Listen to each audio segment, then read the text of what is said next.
We are going to be having the privilege of hearing from Dr. Gabe Soumakian, who is the is it superintendent? Is it correct?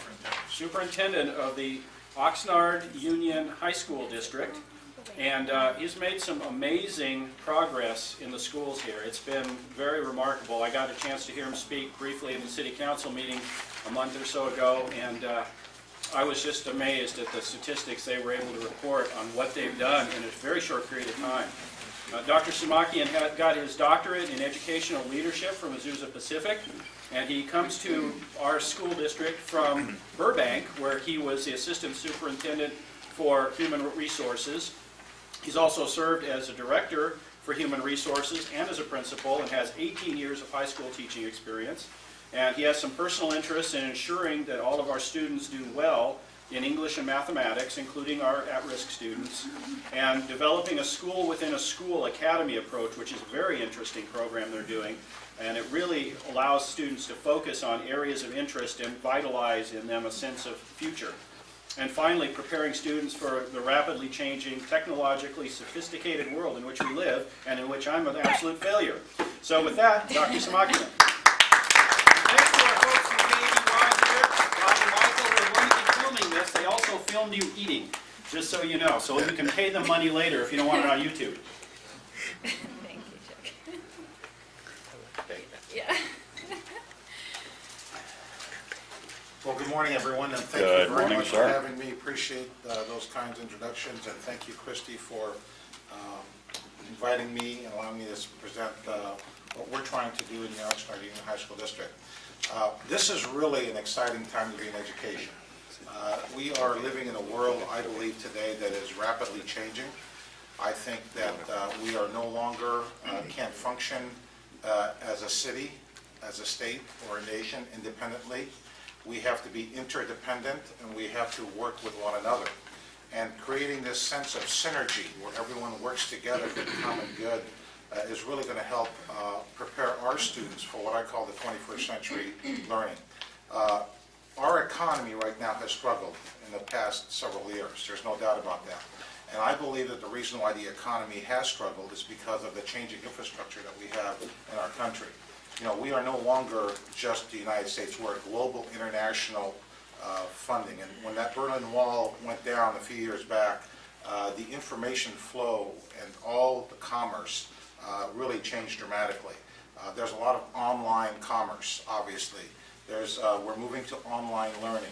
So we're really transforming education, and what we're trying to do is make sure we're ahead of the curve. What you have before you is a document that the Board of Education adopted on September 12, 2012. They actually adopted the previous one the year before, so we modified this, and it's called the Blueprint for Greatness. And if you take a look underneath that, it says redesign the high school experience for the 21st century learner. What does that mean? Well, it means that the way schools were set up in the 50s, 60s, 70s, even 80s, and how schools are set up today dramatically has to change.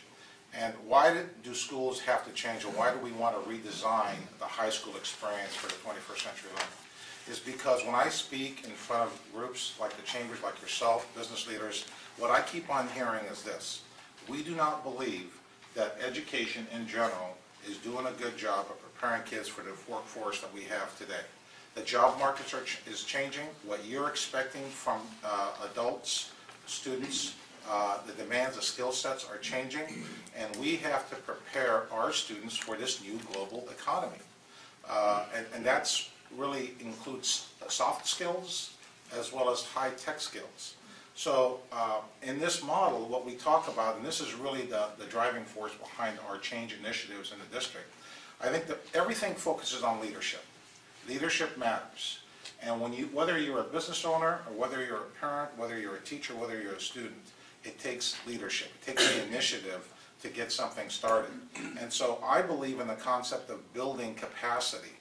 Everyone can get better every day at what they do. It's called continuous improvement. So we want to make sure our students get better. We want to make sure our teachers get better. I want to get better. You want to get better.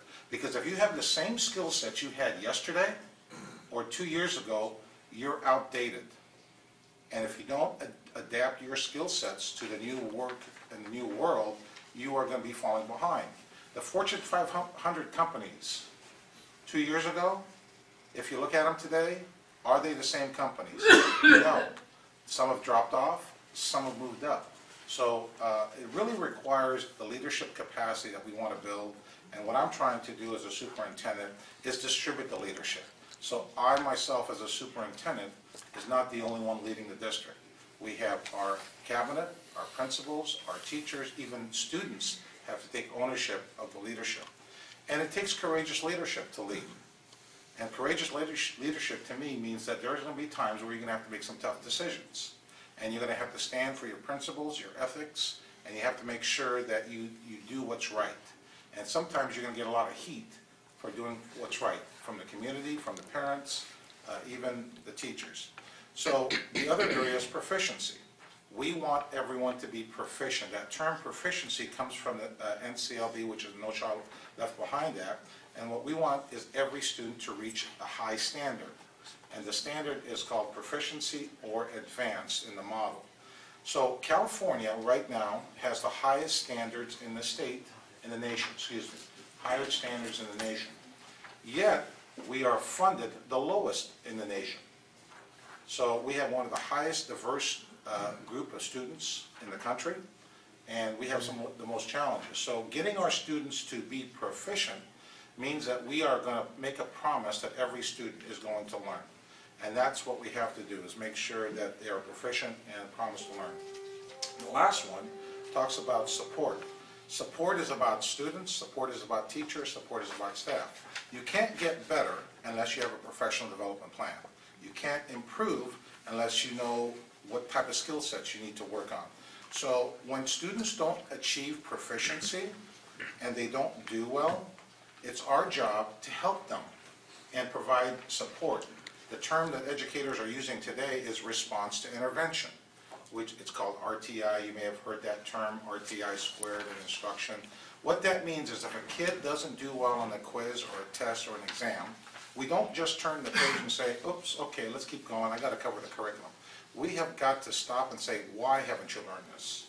What can I do to help you? What kind of interventions?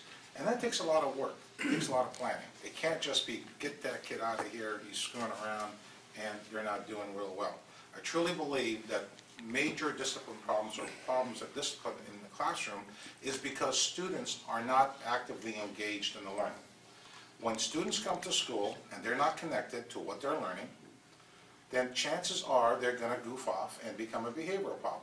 This is not rocket science. It's been that way when we were kids, right? I mean, how many times did we coerce our teachers so we can, act silly in class to get ourselves thrown out? I bet if I were asked to stand up, I'm sure you all kind of did that. Too. So wow. It worked. You got it.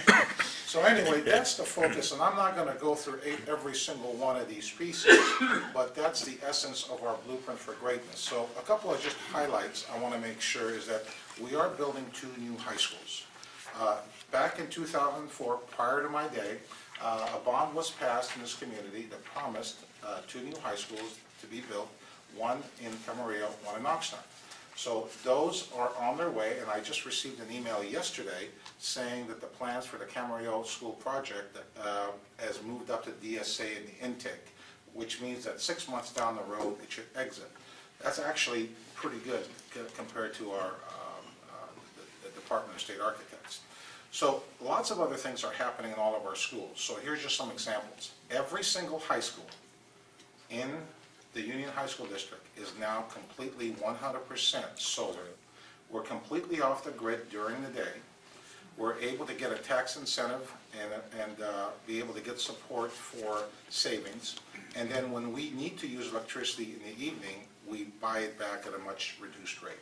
So I believe that's a very powerful statement that we're trying to become not only green but sensitive to the environment. And it's about a 20-year loan that we have to take out that we're paying back. The other things that are happening in every single school in our district is we are 100% completely high-density wireless network in every single classroom. Yep. Why is that important? It's important because if you're going to change teaching and learning, and students are going to bring devices like this, whether they be an iPhone, a Droid, a laptop, a tablet, whatever it is, They're going to connect wirelessly through our infrastructure to connect to the internet, which is almost like a Starbucks model, and or connect to our intranet, which means that they can access any document that they want. We're not quite there yet with accessing documents, but we are there with accessing the Wi-Fi. So at least the 4 schools that we have in the Oxnard district have completed. Rio Mesa and Camarillo were about a week and a half to 2 weeks away from that happening. So I truly believe that's going to change the high school experience. When students come to school, and eventually over time, probably another year and a half, they won't have to carry books. And the kind of books that they will have access to are going to be very interactive. So when you actually look at a document, whatever it may be, there's hyperlinks and there's interactive and there's video vignettes, and you can actually hear the text if you're an English language learner, get some definitions, and so it's going to be more engaging. And when students are more engaged, I believe that they will be focused. Another area I want to make sure that I acknowledge Superintendent Jerry from the Hueneme Elementary School District, because we're trying really work hard with our feeder schools. We have K-8, we have 8 of them that feed into the Oxnard Union High School District. And we're working on an articulation model where we work together and we say, what can we do to support one another so that when the students come to the high school, they will have the appropriate skill sets. And we're having a session on March 6th to work with the county to enhance our articulation. At the same time, our teachers will go down to the elementary schools and really work with each other. Those are the primary areas, and the last one I will focus on before I go to the next handout is the whole issue of partnerships with business and community leaders. And I'll talk more about that here in a minute. That is a huge focus. We have an education foundation that we've reestablished that is a nonprofit that's going to help us connect with people like yourself and business leaders so that we'll be able to be connected with the education with our business and leaders. And we call that linked learning. And that's part of our 21st century initiative. Okay, the second document, I don't know if you've seen that, and I apologize, I'm running a little bit short on this document, but I presented this to the City Council, and I presented it in other venues, so if you don't have one, if you can maybe just share, and then I'll make sure you get one. So this document, very briefly, if you're familiar with the API, how many people have heard of that concept of how test scores in the state of California? It's called the Academic Performance Index. And the API is how students are measured. And so every year we have what's called a growth target that we have to achieve. And if you go all the way down to the very bottom of that chart, you will see the names of the district and also the name of the schools. So Adolfo Camarillo, all the way down to, if you take a look at Hueneme High School, for example, the first column is called the base, API 2011. The second column is how much you're supposed to grow in numbers. The third column is how much we actually grew in 2012. And the last one is the difference. So let's take a look at Hueneme High School, since we're in the city of Hueneme. Their base was 650. They were supposed to grow 8. They went up 693, and they went up 43 points. That is the highest single increase of any high school in the state of California in about the 1 or 2%. There might have been 4 other high schools. There's over 1,000 high schools in the state of California. Now, granted, they were the lowest achieving school, which means when you are at the lowest achieving school, it's easier to gain more. But still, 43 points is 5 times more what their growth target. That's very significant. A lot of that credit goes to Principal Oscar Hernandez, who's done an incredible job of rallying the staff and really just doing some wonderful things. District-wide, in all of our schools, we went up the very top line, 25 points. The average score from most districts is about 5 to 6. So we feel very good about that progress. What's noticeable is every single school in the district had double-digit gains or double gains. They doubled their growth target. And 4 out of the 6 comprehensive high schools had at least 20-point gains or more. When you make those kind of changes, folks, it's not by luck. It's by design. When you make those kind of changes, it also means it's systemic. It's not just something you're pulling off the shelf and say, let's try this, let's try that. It's very strategic in what we're doing to help to move our schools forward. I think as a community, you should be proud of the progress that every single school is making. Because if I'm you, and I'm a business person, and when the scores go up, what's going to happen to property value? What's going to happen to bringing folks in business in? What's going to happen when folks want to move into the community? It's going to be more desirable.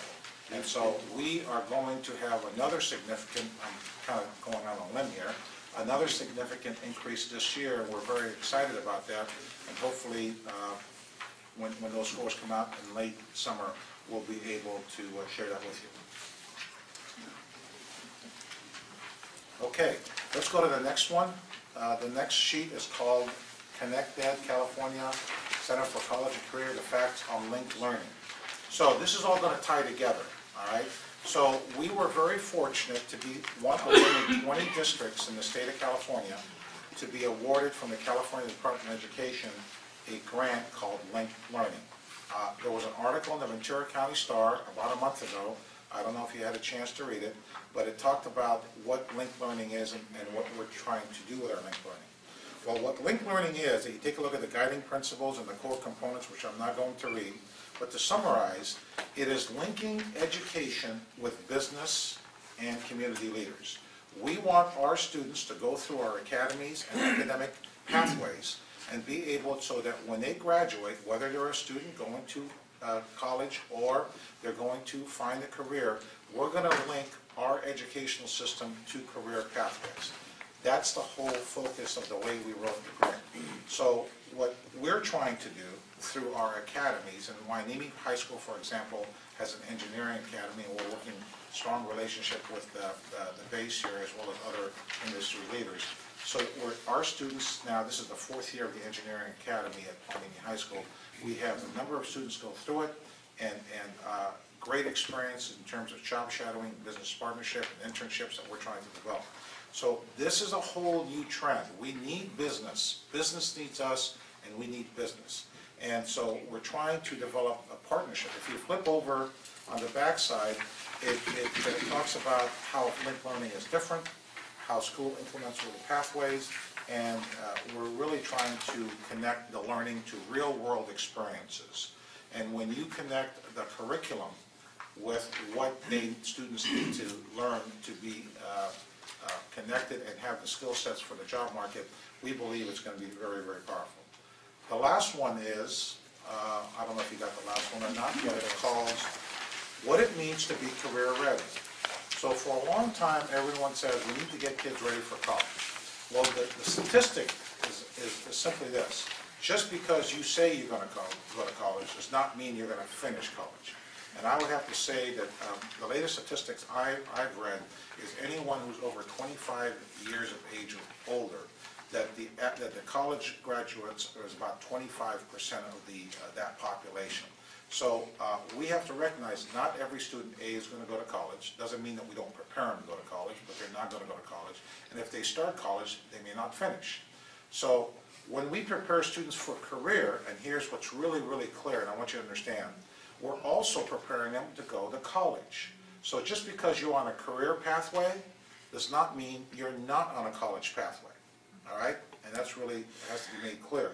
So when our students go through our academies, they are going through the A through G college requirements. They will be able to go to college, okay? And if you go on the back side of that sheet, there's 2 columns there in the middle of the page. It talks about academic and technical knowledge and skills. These are just the academic and technical skills that students need to have to be career ready. And the right, which I also think is very important, is employability knowledge and skills. How do you make yourself employable? And how do you sell yourself to, in terms of goal setting and also being able to get ready for the real world of work. So those are areas that we are focusing on. And I don't know if I have one more handout. I guess I didn't bring it. Oh well. The other handout I was going to share with you is Save the Date. So we're very, very fortunate that the State Superintendent of Instruction, Tom Torres. Are you guys familiar with that name at all? Okay.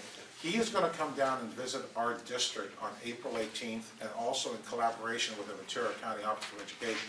I want to actually make that announcement at our superintendent's meeting on Friday. We just found out about a week ago.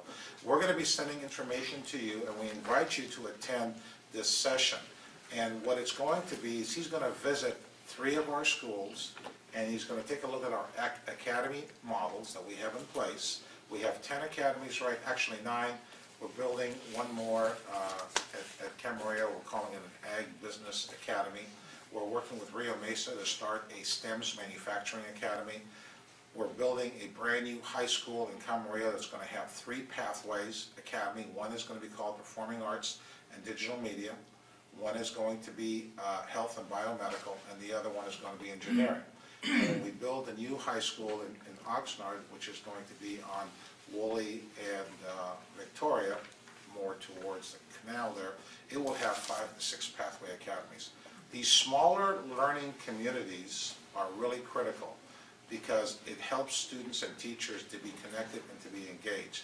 And as we develop and expand these academies, we want the skill sets that we talked about in here are incorporated into our academies. There's also a couple of other things. I know I'm kind of getting real close to my time here, 27 seconds, is that we have the Common Core standards coming in. Has anybody heard of the Common Core standards? If you haven't, okay, what they are is that they were adopted originally by the governors of all the governors in the nation. And essentially what it means is it doesn't make any difference what state you live in. Everyone's going to have the same common standards. Remember when I told you that California had the highest standards? That's my timer. Oh, no, I didn't predict that. So anyway, what it means is that whether you go from district to district in California or outside to another state, everyone's going to have the same common standards in terms of math, language arts, science, social science. Because again, when students move and get jobs in different states, everyone is going to be held the same way. So the Common Core standards is what we have to teach and what students have to demonstrate. Is that new, Gabe? It's relatively new in the sense that we're transitioning to it. Yes, that's a good question. And so we're working very hard both at the elementary level and at the high school level, middle school level on implementing and working with our teachers on implementing that. Here's what's the difference between what our assessments are coming up, the old and the new. The old is, here's the question, A, B, C, D. Which is the right answer? C. Okay? Well, that's the old model. The new model is, which is the best answer from this situation and why? Because anyone can just fill in a bubble sheet. And that's why a lot of the assessments, I think, may have been criticized. Now you have to think. You have to really understand the logic of the question and how to apply it. You know out in the business world that there's never one right answer. That answer may be right for that situation. But in a different situation, you may have a different answer. That happens all the time. So we have to get our kids thinking that way. And so we're embedding this whole new technology, online learning, and getting kids to think at a much higher level, critical level, enhanced communication. And that's really where we're going in this district. And I truly believe that we're on the right path, and I think you'll be very pleased with the outcomes of our students. So thank you very much. It's a very good time. I think it's very interesting that what you just said about how the world is not black and white and those answers are not fixed. The questions that we just tried to answer, half of them were none of the above, or it depends, or all of the above. You know, it's not a black and white world. So we do have time for a question or two. So. Yes, Dr. Soumakian, Jim Hensley, Waterproofing Kids. We depend, the community of the greater Oxnard area depends on the Oxnard School District for swimming pools. They're inadequate. We can't get kids in there. Are you planning more swimming lessons, more pool facilities? Excellent question, very timely. The Oxnard Union High School District, as part of its Measure 8 project, is building 2 new pools. One at Hueneme High School, and the Hueneme High School project is, we're actually naming a contractor on February 27th, which is this next Wednesday. And this is going to be state-of-the-art. It's going to be a competitive pool. So yes, we are. Thank you, sir. Okay? Thank you for asking that. You reminded me that I probably should have said that. Yes? Yeah, I was very interested to hear about the linked learning. It's long been a concern of mine that, you know, we've been focusing on getting kids into college, and we saw the story in the Star today how important that is, but for the kids that aren't going to college, there are plenty of really good career opportunities out there if they have the right training and they're ready to move into it. You know, I'm looking at it from the public sector, and I belong to several statewide organizations. And one of the topics we always have is we have an aging workforce, and kids aren't going into this. Now, as we look at the linked learning, is there more ways that those of us on the public side can interface with this? I mean, we've got water districts, we've got sewer districts, we've got you know, the municipalities, all of whom are going to require people to come in with certain skills that can take, you know, some very, very good jobs that don't require a college education. So, I mean, so how do we? I mean, is there a way that we can also focus? We talk about the private sector, but on the public sector, there's some opportunities there as well. So you need to come to the April 18th luncheon that we're going to have, and I will be able to answer all those questions, because what we're going to do is invite the business sector to come in and sit in a round table and have a conversation by business sector to talk about what we're doing, and then hear from you about what you need. So you'll be getting more information about that forum on April 18th, and that's the day that the state superintendent will be here. Okay? Anybody? There was a gentleman back there. Yes. For the sake of full disclosure, I guess I need to reveal that, one, I'm a homeschooling dad, a homeschooling parent, homeschooling teacher, and so that may color, you know, the question. Your blueprint for greatness is fantastic, and I think when I look at that, and I think about at least the sector of the homeschooling community that I'm involved in, you know, these are exactly the kinds of things that we're trying to instill in kids. My question, I work at a credit union, and we've tried to get involved with some of the local high schools for financial literacy. And what I found is that the curriculum and the schedules are so packed that's a tough road to hoe. So my question is, in the blueprint for greatness, how are you seeing a lot of state mandated things that take time, that may or may not contribute directly to this, depending on your opinion of those programs, and is that sort of one of the hurdles that you have to overcome? So the Common Core is all about application of knowledge, and it's all about depth of knowledge. What we do in education is we try to cover everything. We have curriculum that's a mile wide and an inch deep. We are focusing with the Common Core to condense the curriculum and integrate it. So your math and science and language arts and technical reading are more involved, so that students really not only understand the questions, but are able to apply the knowledge. So the model that you're talking about financial literacy also ties in with our digital literacy. You know, we don't want kids just to get on their iPads and Google everything, although you can probably find just about anything you need on Google. But you need to really understand, once you find some information, is it relevant? You have to be able to synthesize the information. You have to make sense out of it and say, does that really apply? It's not just a copy and paste. And so that is a higher level of thinking that we definitely are going to incorporate with the Common Core. And to answer your question about home teaching and online learning, I will tell you that if I was in a university right now, I'd be very, very worried. There's something that's called Massive Open Online, I want to say curriculum, it's MOOC.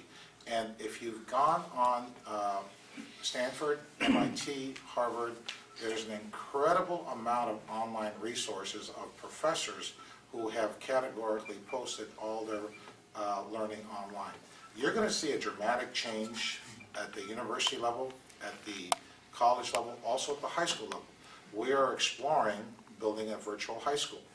And the reason for that is because we want our students who can't take certain courses at the comprehensive high school because of master schedule conflict to be able to take it online while they're taking the regular courses.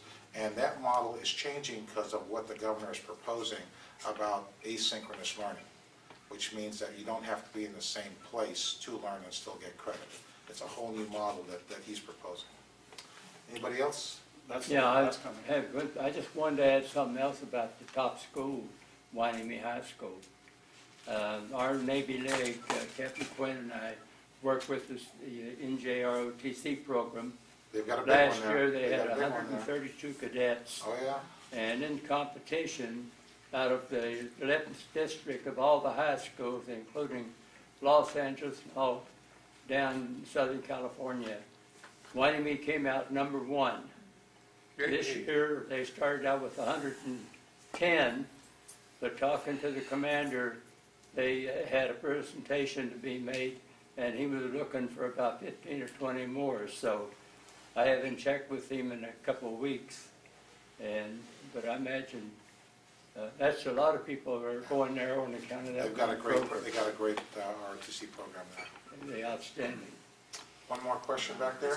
I would like to say that I am a graduate of Hueneme High School. I'm a little proud right now. However, I'm not a parent. I do have a master's degree from an online learning education.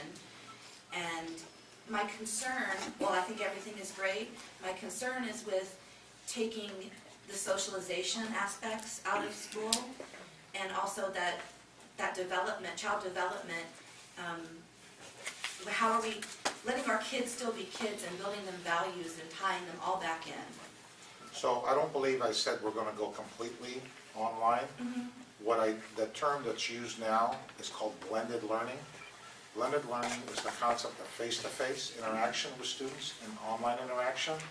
And what you're going to see and what you're starting to see is a concept called the flipped learning model, where that they actually learn initially the information online and come back in the classroom and have the interaction and discuss it.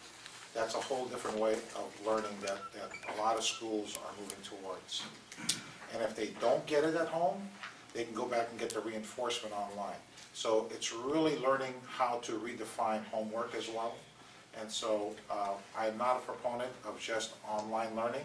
I don't think most students have the discipline to learn on their own, and that's something that I think we need to teach them, but even adults have a hard time learning on their own. And multitasking is not going to help, so it requires a tremendous amount of discipline and focus. So, anything else? All right, if not, thank you very much.